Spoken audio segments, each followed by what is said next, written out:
If you've ever wondered how ambition, deception, and a desperate drive to prove yourself can lead to one of the most infamous disasters in event history, then this episode with Billy McFarland, the mastermind behind the Fyre Festival, is for you. Fresh out of prison and reflecting on his choices, McFarland shares the chaotic journey that led to a fraudulent luxury festival, leaving investors, workers, and attendees burned. This conversation isn't just about his past. It's about lessons learned, the struggle for redemption, and whether second chances are deserved. Dive in as we explore what went wrong and the mindset behind it all. Here are 5 actionable insights from the episode.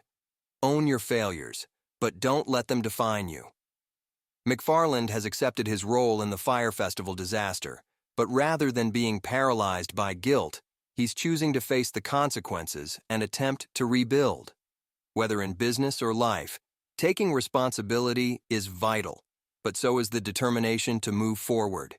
Recognize your weaknesses and build a support system.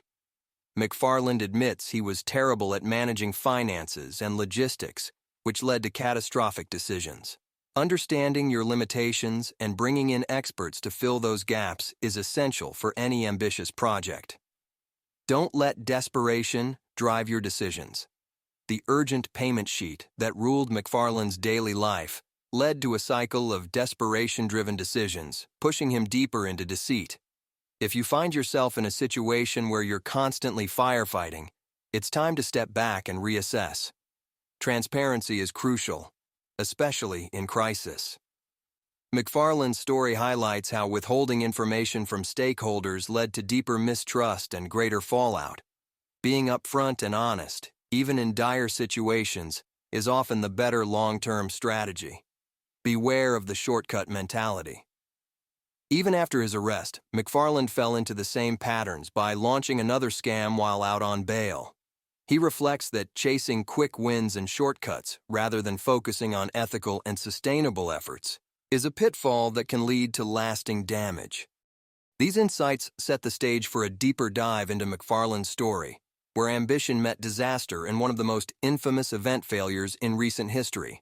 This podcast episode centers around the infamous Fyre Festival and its architect, Billy McFarland, as he recounts the event, his motivations, the subsequent fallout, and the hard lessons he's learned. McFarland begins by reflecting on the initial vision behind the Fyre Festival, a luxury music festival in the Bahamas meant to promote the Fyre app, designed to book talent and influencers. However, the event quickly became synonymous with disastrous planning and deceptive marketing, as attendees were greeted by poor living conditions, scarce food supplies, and chaotic mismanagement. McFarland takes us through the early stages of his entrepreneurial journey, revealing how his ventures built up to the creation of the Fyre Festival. He explains how his boundless ambition, coupled with a lack of event planning experience and a series of reckless decisions, set the stage for the festival's collapse. McFarland discusses the immense pressure he faced to deliver on grand promises, even when he knew the festival was on a crash course toward failure. He admits to being overly optimistic, cutting corners, and getting trapped in a false narrative as things spiraled out of control. The conversation also delves into the festival's notorious marketing campaign, where top influencers promoted the event on social media, generating massive public interest.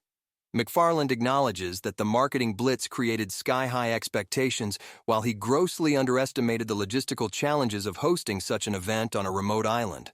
Although the luxury promises captivated the world, mounting red flags, like inadequate infrastructure and severe financial mismanagement, hinted at the looming disaster.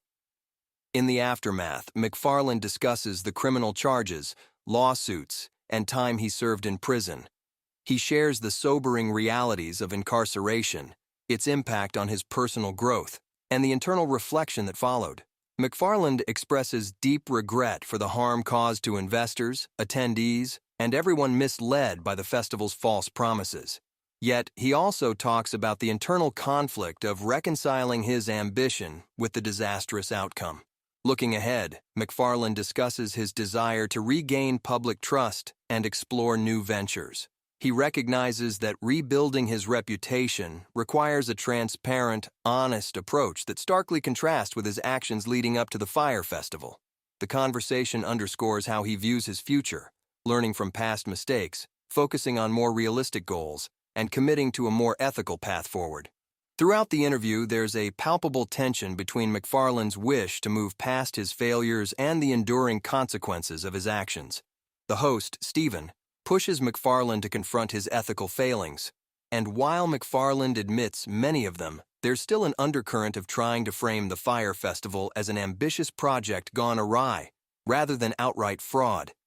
The episode concludes with a reflection on how major business failures can offer invaluable lessons, though in this case at an extraordinary human and financial cost.